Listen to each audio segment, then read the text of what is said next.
The great hall of the Galactic Council fell silent as Commander Zarkalax walked to the speaker's platform.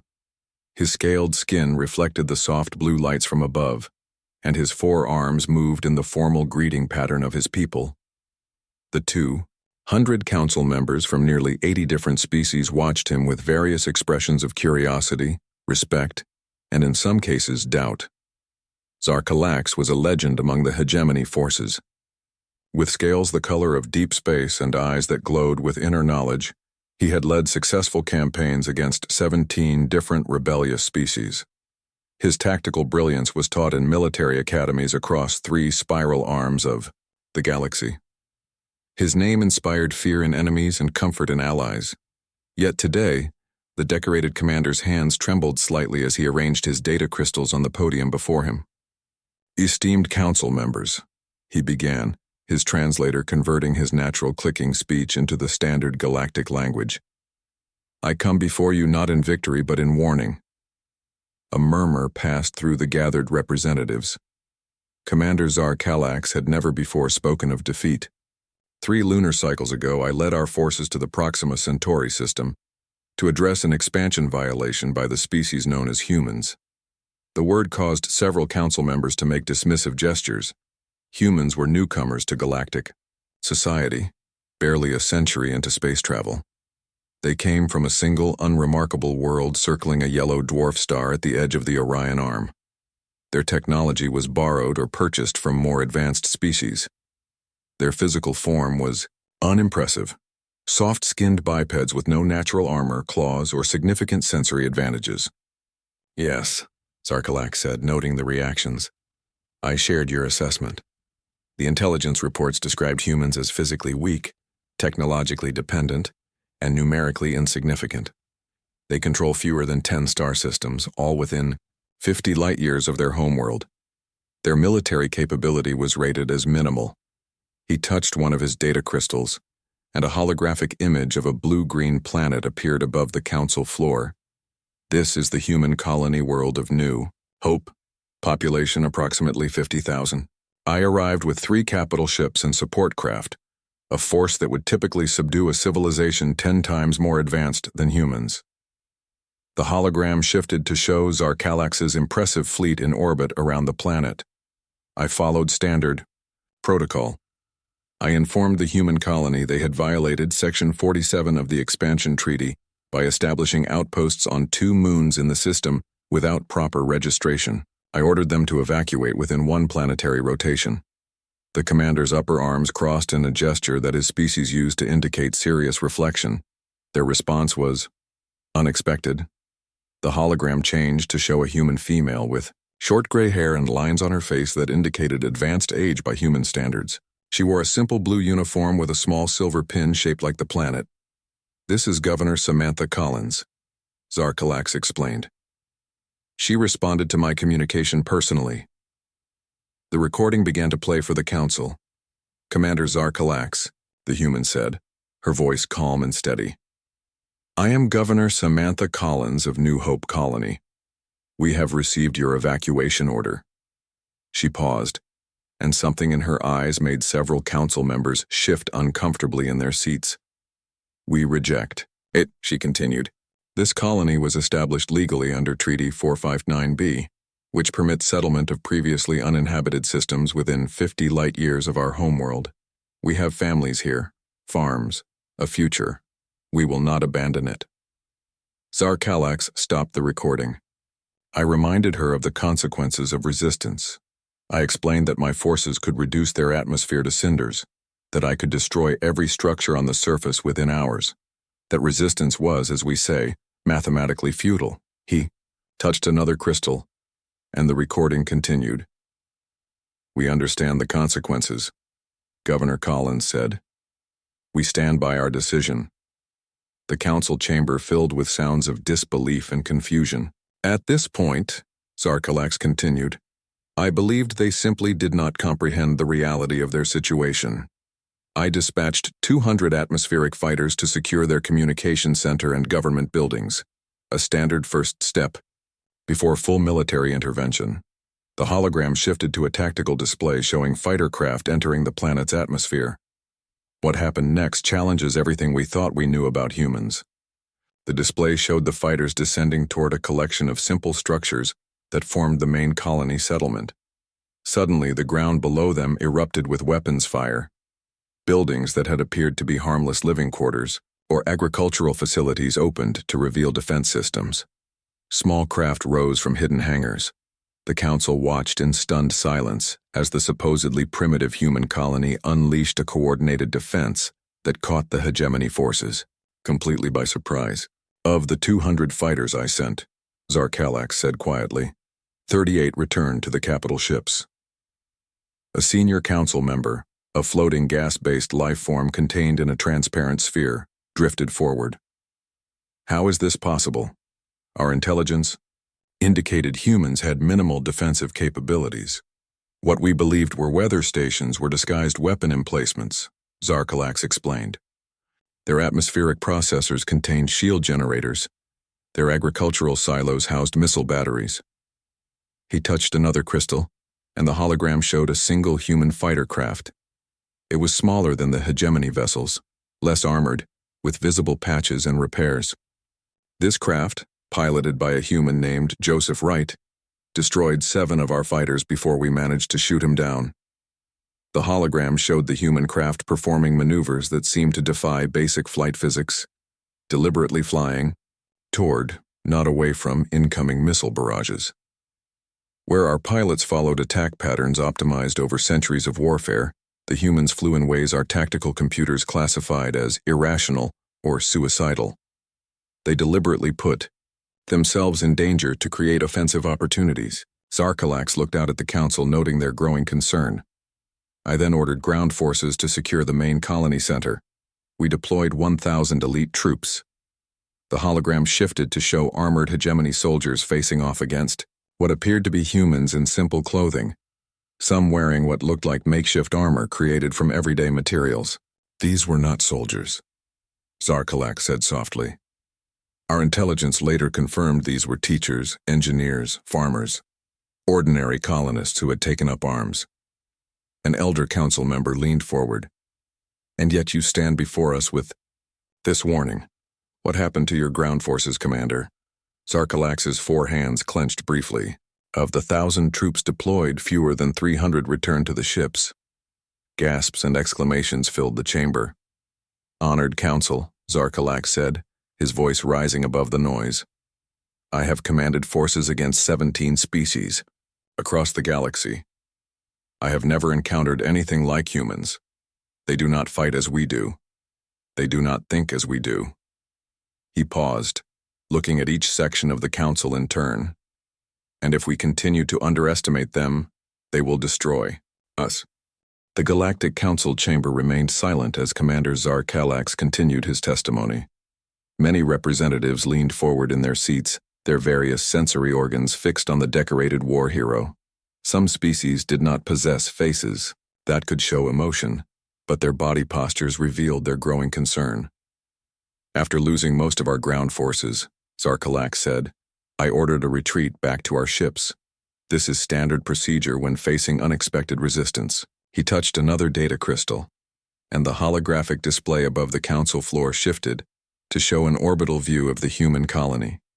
3 massive hegemony warships hung in space above the blue-green planet. I then moved to the next phase of our standard pacification protocol, targeted orbital strikes to neutralize infrastructure. Our strategy was to eliminate their power generation, water purification, and communication systems. The hologram showed precision energy beams striking various structures on the planet's surface. Buildings collapsed in controlled explosions, leaving behind smoking craters. In previous campaigns, Zarkalax explained, this approach typically led to immediate surrender. Civilian populations faced with loss of basic necessities usually pressure their leaders to capitulate. An older council member with multiple eye stalks waved a limb for attention. And did these humans surrender at this point, Commander? Zarkalax's scales darkened slightly, a sign of negative emotion in his species. No, honored council member, they did not. The hologram changed to show what happened after each orbital strike. As power stations were destroyed, backup generators immediately activated, When water treatment facilities were hit, secondary systems came online. For every communication tower that fell, another signal source appeared elsewhere. Every human in that colony had been prepared for these attacks, Zarkalax said. Even their young knew exactly what to do when services failed. They had backup plans for their backup plans. Zarkalax paused, his four hands making a complex gesture that indicated deep respect in his culture. But what happened next revealed something about humans that I had never seen in any other species we have encountered. The hologram shifted to show a surprising sight: small human ships rising from the planet's surface and heading toward the Maim hegemony fleet. They launched a counterattack, Zarkalax said, his voice carrying a hint of disbelief even now. Not with military vessels, they had none. These were mining ships, atmospheric shuttles, and cargo transporters that had been quickly fitted with improvised weapons. The Council watched as the small human fleet approached the massive hegemony warships. Logic dictated that such an attack would be futile. The hegemony vessels were built for war, with shields and weapons developed over thousands of years of technological advancement. The human ships were simple transport vessels with hastily attached weapons. We were not concerned, Zarkalax admitted. Our tactical computers calculated a 0% chance of these vessels causing significant damage to our fleet. The hologram showed the human ships approaching the hegemony fleet. But instead of attacking the warship's engines or weapon systems as expected, they targeted very specific sections of the vessels. They struck at our life support systems and crew quarters, Zarkalax said. Not our weapons, not our engines. They targeted where our people lived and breathed. A representative from a silicon-based species raised a crystalline appendage. This is basic strategy, Commander. Why does this surprise you? Zarkalax turned all four of his eyes toward the questioner. Because they did not try to disable our ships. They tried to kill our crews while leaving our vessels intact. This is not how civilized species wage war, he continued. And when we adapted our defenses to protect these areas, they immediately changed their approach. Our tactical computers were still calculating optimal responses to their first strategy when they had already implemented 3 different ones. The hologram showed the human ships executing complex maneuvers that seemed to make little tactical sense, until the results became clear. They were not trying to destroy the hegemony vessels. They were hurting them, forcing them into specific positions. We later learned their attack force was led by a human female named Colonel Laura Daniels, Zarkalax said. She had never commanded in space combat before. She was a teacher of military history at their colony's educational center. This revelation caused another wave of murmurs through the council chamber. But the most disturbing development was yet to come, Zarkalax continued. The hologram displayed the interior of one of the hegemony ships. Warning lights flashed as crew members rushed through corridors. Systems failed one after another, not from direct attacks, but from what appeared to be internal malfunctions. Somehow humans had infiltrated our vessels before we even arrived, Zarkalax explained. They had studied our ship designs and placed dormant programs in systems we had purchased from neutral trading partners. When activated, these programs turned our own ships against us. A council member from a gas giant planet floated forward, their containment field glowing with agitation. This is not warfare. This is sabotage. It violates the Galactic Code of Conduct in armed conflicts. Zarkalax nodded. Yes, the humans did not fight according to any rules or codes we recognize. They fought to win, using every advantage they could create. The hologram shifted to show Zarkalax on the bridge of his flagship, issuing orders as systems failed around him. The image showed him making a decision that had never before been recorded in his long military career. With all 3 capital ships compromised and no way to predict what other surprises the humans had prepared, I ordered a complete withdrawal from the system. The council chamber erupted in shocked exclamations. Commander Zarkalax, hero of 17. Successful campaigns had retreated before a primitive species controlling a single small colony. Zarkalax waited for the noise to subside before continuing. As we prepared to jump to hyperspace, we received a transmission, not from the colony but from Earth itself.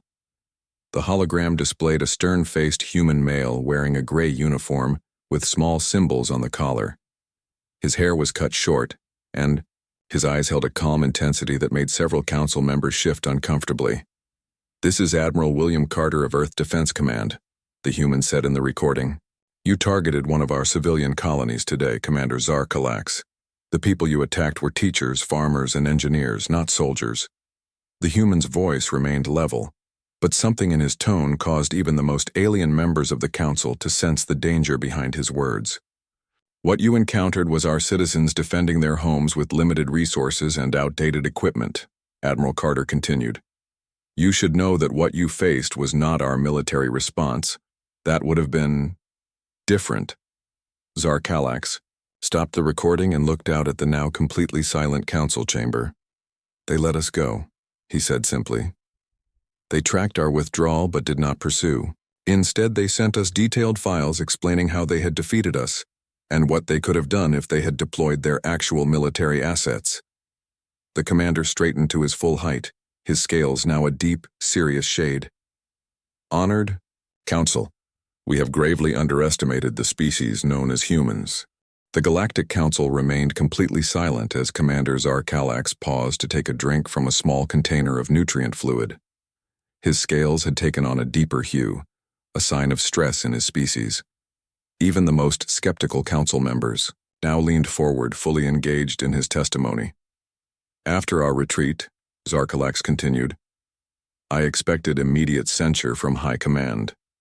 No commander of my rank had ever withdrawn from what should have been a simple enforcement action. I prepared my resignation." He touched another crystal, and the hologram showed a meeting room aboard his flagship. 6 high-ranking hegemony officers sat around a table, reviewing data from the failed mission. Instead, I was ordered to conduct a full tactical analysis of human combat capabilities. High Command wanted to understand exactly what had happened and why our forces, superior in every measurable way, had been defeated. A council member with a body made of crystalline structures that chimed when they moved spoke up. "What did you discover, Commander?" Zarkalax gestured, and the hologram shifted to show various images of human soldiers in training, human weapons, and tactical diagrams. "What we found challenged every assumption we had made about this species," he said. "Humans evolved on a planet that tried to kill them at every turn. They were never the strongest, fastest, or most naturally armed species on their world. They survived through 3 key traits that, combined, make them unlike any other spacefaring species we have encountered." He held up one of his 4 hands, extending a single digit. "First, they are incredibly adaptable. Humans can survive in environments ranging from frozen wastelands to burning deserts. They can eat almost anything. They can learn to use almost any tool or weapon with minimal training." A second digit extended. "Second, they cooperate in ways that defy our understanding. Most species, including my own, form hierarchies based on strength or intellectual capacity. Humans form bonds that transcend such practical considerations.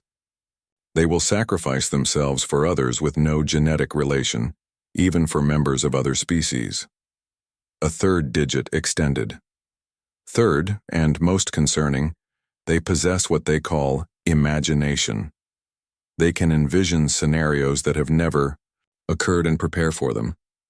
While our tactical computers calculate based on past encounters and known capabilities, humans ask what if and create responses to threats they have never actually faced." The hologram changed to show human children playing a game where they pretended to be in danger, then finding ways to escape. "They begin training for survival almost from birth," Zarkalax explained. "Their recreational activities often simulate combat or survival situations. Their entertainment frequently depicts scenarios where they face extinction-level threats and overcome them through innovation or sacrifice." A council member who resembled a large feathered serpent raised their head. "But Commander, many species engage in simulation for training purposes." Zarkalax shook his head. "Not like humans. They do not simply simulate known threats, they imagine new ones. During our analysis, we discovered that humans had been preparing for contact with hostile alien species for centuries before they achieved spaceflight. They had created detailed response plans for scenarios they had no evidence would ever occur. The hologram shifted to show images from human entertainment media, films and books depicting alien invasions and human resistance. "These are not military training materials," Zarkalak said. "These are stories they tell for entertainment. Yet they contain tactical insights that many of our military strategists would find valuable." He touched another crystal, and the hologram showed a human military training exercise.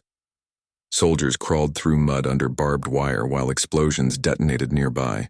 Humans deliberately make their training more difficult than actual combat, Zarkalax explained. They subject themselves to pain, exhaustion, and fear during practice, so that real situations will seem less challenging. Our forces train to achieve perfect execution of established tactics. Humans train to function even when everything goes wrong. The hologram shifted again to show an underwater training exercise where human soldiers had their hands bound while they tried to escape from a sinking vehicle. "They call this stress inoculation," Zarkalak said. "They believe that by experiencing controlled failure, they build resistance to panic during actual emergencies." A council member with multiple tentacles and large eyes waved for attention. "Is this why they did not surrender when faced with overwhelming force? Because they had imagined such a scenario and prepared a response?" "Precisely," Zarkalak said. "But there is more."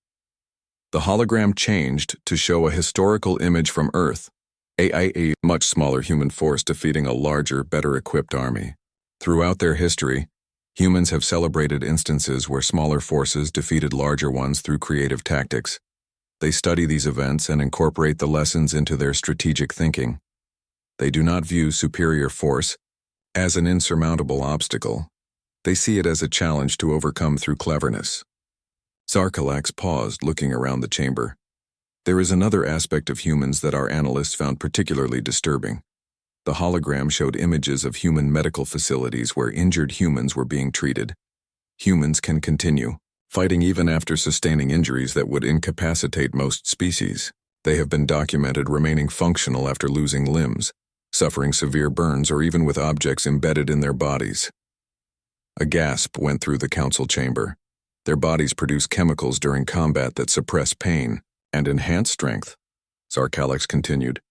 "In extreme situations, they can temporarily exceed their normal physical limitations. We have recorded instances of humans lifting objects several times their body weight when necessary to save others." The hologram shifted to surveillance footage from the colony battle. It showed a human female lifting a collapsed metal beam to free a trapped child, despite the visible burns on her arms. "This is Kelly Martinez," Zarkalak said. "A botanical scientist with no military training.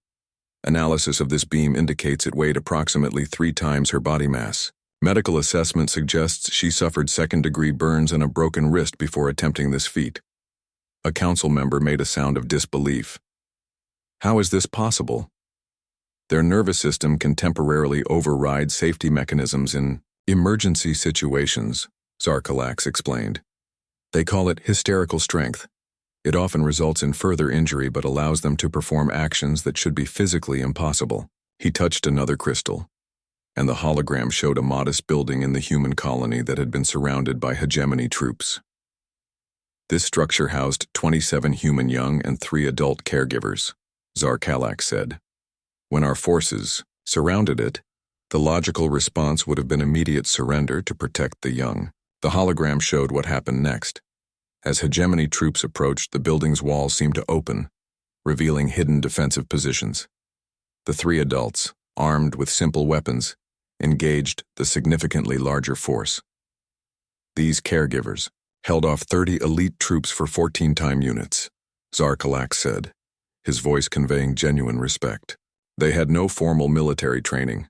They had no chance of victory, yet they fought with such determination that they allowed all 27 young to escape through a concealed tunnel. He looked out at the council, his 4 eyes blinking. In sequence, all 3 adults died in this action. They knew they would. But they considered the survival of the young more important than their own lives. The council chamber was completely silent. Honored Council, Zarkalak said, his voice now stronger and more urgent. This is what makes humans different from any species we have encountered. Not their technology, not their numbers, but their mindset. They do not fight to minimize losses or to follow established doctrine. They fight to win no matter the cost to themselves. Commander Zarkalax moved to a different set of data crystals on his podium. The Galactic Council chamber remained unusually quiet. Many species that normally fidgeted or made soft sounds during long presentations were completely still, focused entirely on the commander's testimony. After completing our initial analysis, Zarkalax continued, I was ordered to establish a more complete assessment of human military capabilities. High Command wanted to understand what we would face if humans decided to pursue revenge for our attack on their colony. He activated another crystal, and the hologram displayed Earth, the human homeworld, surrounded by an unexpectedly complex network of defense systems. Our intelligence on human military capacity was not just incomplete, it was wrong in almost every significant way, Zarkalak said. We believed humans maintained a small defense force sufficient only to patrol their handful of colonies. We were mistaken. The hologram zoomed out to show the Sol system, with defensive positions highlighted around multiple planets and moons. Humans have fortified not just their homeworld, but every solid body in their home system. They have weapons platforms disguised as scientific outposts. They have entire fleets hidden in dimensional pockets near strategic locations. A council member with a body composed of tightly woven vines and flowers leaned forward. How could our intelligence agencies miss this? Because humans deliberately projected an image of technological dependence and military weakness, Zarkalax replied. They purchased outdated technology from other species and used it visibly while developing their own advanced systems in secret. They presented themselves as eager students of galactic culture while carefully observing our weaknesses. The hologram shifted to show human diplomatic meetings with various alien species. In each image, the humans appeared respectful, even deferential. In every interaction, they emphasized their peaceful intentions and limited capabilities, Zarkalax said. Meanwhile, they were preparing for a war they hoped would never come, but which they were determined to win if it did. A senior council member with metallic skin that reflected the chamber's lights in rainbow patterns spoke up. This sounds like deliberate deception, Commander. Are you suggesting humans have been planning aggression against the hegemony? Zarkalax made a negative gesture with his upper limbs. No, honored council member. I believe their deception was purely defensive. They knew they were physically smaller and fewer in number than many galactic species. They were aware that their homeworld contains resources that others might covet, so they hid their strengths while working to address their weaknesses. He touched another crystal, and the hologram displayed human military training facilities. Unlike the previous images of soldiers training in harsh conditions, these showed humans working with complex simulations and advanced technology. This is their actual military, Zarkalax explained. Not the colony defenders we encountered. These soldiers train with technologies equal to or surpassing our own. They use simulations that incorporate data from every known spacefaring species to prepare for any possible conflict. The hologram shifted to show human ships under construction in orbital facilities, hidden on the far side of various moons and asteroids. Their naval capacity is at least 20 times what our intelligence estimated, Zarkalax said. And their ship designs do not follow conventional patterns. Each vessel is built to be operated with minimal crew if necessary. Each can function, even after sustaining damage that would render our ships inoperable. A council member from a species with 6 jointed legs and compound eyes made a questioning gesture. If humans possess such military capacity, why did they not deploy these forces to defend their colony? An excellent question, Zarkalax replied. After analyzing all available data, including the message from Admiral Carter, we believe there are 2 reasons. He extended 1 digit on an upper limb. First, they wanted to assess our capabilities without revealing their own. By allowing the colony to defend itself with limited resources, they could observe our tactics, weapons, and response patterns. A 2nd digit extended, Second, and more concerning, the colony defenders themselves requested that no military intervention be sent. They chose to handle the situation themselves because they did not consider our forces a significant enough threat to warrant military response. This statement caused a wave of murmurs through the council chamber. The idea that humans would view a hegemony enforcement fleet as an insufficient threat was shocking. After reviewing communications between Earth Command and the colony, Zarkalax continued, we found this exchange. The hologram showed a split image. On one side was Governor Collins of the colony. On the other was Admiral Carter from Earth Defense Command. Admiral, we appreciate the offer of support, Governor Collins said in the recording, but the 5th Colony Defense Militia can handle this. These ships aren't a serious threat to our infrastructure. Are you certain, Governor? Admiral Carter replied. We can have the 3rd Fleet there in under 2 hours. Absolutely certain, the governor responded with a slight smile. This will be good training for our people. Besides, if we call in the military for every minor incursion, how will we ever learn to stand on our own? Zarkalax deactivated the hologram and looked out at the stunned council. They considered our fleet, 3 capital ships and support craft, that could devastate most civilized worlds, as a training opportunity, he said quietly. The humans we fought and retreated from were not their warriors. They were farmers, teachers, engineers, ordinary citizens who had received basic defense training as part of their colony preparation. A council member with a long, sinuous body and glowing spots that pulsed with emotion moved forward. This is difficult to believe, Commander. If what you say is true, why have humans not expanded more aggressively? Why maintain only a handful of colonies if they possess such capabilities? Because humans are not expansionists by nature, Zarkalax replied. At least not in the way we understand it. They colonize slowly, making each settlement self-sufficient before establishing another. They terraform carefully, with concern for existing ecosystems. Their goal appears to be not the conquest of space but ensuring their species cannot be extinguished by a single catastrophe. He gestured, and a new hologram appeared showing various human habitats, underwater cities, orbital stations, and enclosed habitats on hostile worlds. They build these different environments not primarily for resources, but to adapt their species to survive in varied conditions.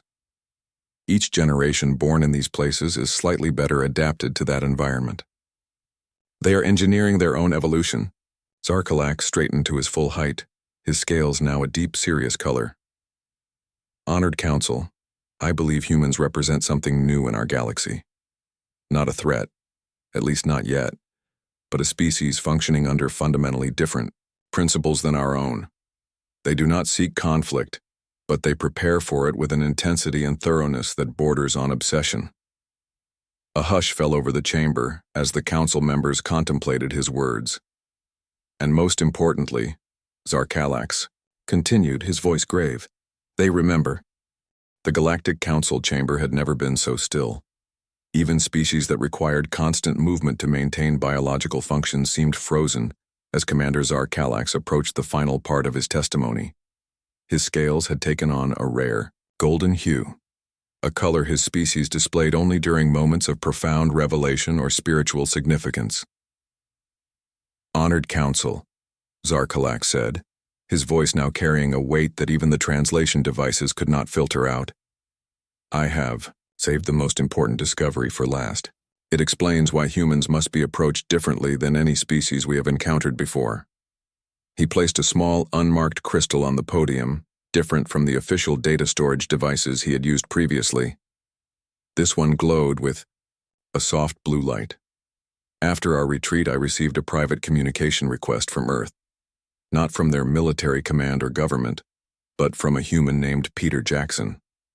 He identified himself as a historian. Zarkalax activated the crystal, and the hologram showed an elderly human male with white hair and lined skin. He sat in a simple room filled with physical books, an outdated but still respected method of information storage among many species. Commander Zarkalax, the human said in the recording. My name is Peter Jackson. I'm a professor of interspecies relations at Earth's Global University. I understand you recently had an encounter with one of our colonies. The human's voice was calm and carried no hint of hostility. I believe there has been a significant misunderstanding between our peoples, Professor Jackson continued. With your permission, I would like to share some context that might help prevent future conflicts. The recording showed Zar Calax agreeing to the conversation. The view then shifted to show both the human and the commander in split screen. Commander, Professor Jackson said, what do you know about human history? The standard data package, Zar Calax replied in the recording. Your species evolved on Earth approximately 300,000 cycles ago. You developed spaceflight technology roughly 100 cycles ago, and joined the galactic community 87 cycles ago. The elderly human nodded. That's accurate but incomplete. What you need to understand about humans is that our entire history has been shaped by one overriding imperative: survival against the odds. The hologram shifted to show scenes from Earth's history, humans facing natural disasters, wars, diseases, and environmental challenges. For most of our existence, Professor Jackson explained, we were not the dominant species on our planet. We were prey more often than predators. We survived by cooperation, innovation, and extraordinary tenacity. The images changed to show early human settlements protecting themselves from larger predators. When we finally achieved technological dominance on our world, we immediately turned our aggression on each other. The professor continued. For thousands of years, human fought human in increasingly destructive wars. The Council watched images of human conflicts throughout history, from primitive battles with simple weapons to devastating global wars. Each conflict drove innovation, Professor Jackson said. Each new weapon prompted new defenses. We nearly destroyed ourselves several times. A council member with fluid-filled sacs that functioned as both sensory organs and speech mechanisms pulsed with confusion. Why share this history of violence? Is this meant to intimidate us? Zar Calax made a negative gesture. Please listen further. The conclusion is unexpected. The recording continued as Professor Jackson showed images of humans helping each other, after disasters, rebuilding cities, and eventually forming global cooperative organizations. Something remarkable happened, Commander, the professor said. We recognized our own destructive potential and began to change. Not our nature, that remains as complex and contradictory as ever, but our direction. We channeled our drive to survive into exploration rather than conquest. The hologram displayed early human space missions, showing small craft that seemed impossibly fragile. These early vessels had less computing power than a modern food preparation device, Professor Jackson explained. They offered almost no protection from the vacuum of space. The humans inside knew each journey might be their last. They went anyway. The elderly human leaned forward in his chair. This is what your intelligence reports miss about us, Commander. Humans don't explore because we want to claim territory. We explore because we must. It's written into our DNA through thousands of generations of survivors. The hologram shifted to show the original human colony ships, slow, ungainly vessels that took decades to reach nearby star systems. The first colonists left knowing they might never see Earth again, Professor Jackson said. Many died during the journey. But they went willingly because they understood that for humanity to survive long-term, we must not keep all our people on one world. The professor's expression became more serious. Now we come to why I contacted you, Commander. There is something about humans that you need to understand, something that explains the response you encountered at our colony. The hologram showed images of human children being taught in classrooms. The lesson appeared to be about historical attempts to conquer or destroy human settlements. Every human child learns our history of resistance, Professor Jackson explained. We teach them that surrender to aggressors never leads to safety. Throughout our history, those who submitted to conquest rarely survived. The images shifted to show human memorial sites, monuments to those who had died defending others. We honor those who stand firm, even against impossible odds, the professor continued. Not because we glorify violence, but because we recognize that freedom once surrendered is rarely regained. Professor Jackson's voice softened. The people of New Hope Colony did not fight because they wanted conflict with the hegemony. They fought because everything in their cultural memory told them that submission would mean extinction. The elderly human stood and approached his camera, his face filling the holographic display. Despite his age, his eyes remained clear and direct. "Commander, I'm sharing this with you because you seem capable of understanding. Humans are not aggressive by nature, but we are relentless when threatened. We don't want war with the hegemony or any other species, but we will never surrender our right to exist on our own terms."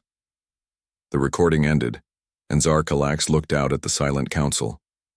After this conversation, the commander said, "I conducted additional research into human history. Everything Professor Jackson said was accurate. Throughout their existence, humans have faced extinction-level threats, some from nature, many self-inflicted. They have always survived, often at terrible cost."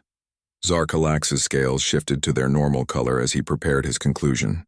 "Honored Council, based on all available evidence, I make the following recommendations. First, the hegemony must immediately recognize all human territories as sovereign and inviolable. Second, we should propose a mutual defense and non-aggression treaty. Third, we should establish cultural exchange programs to better understand human society." He paused, looking at each section of the council in turn, because humans do not seek conflict. They do not want galactic domination. They want only to ensure their survival.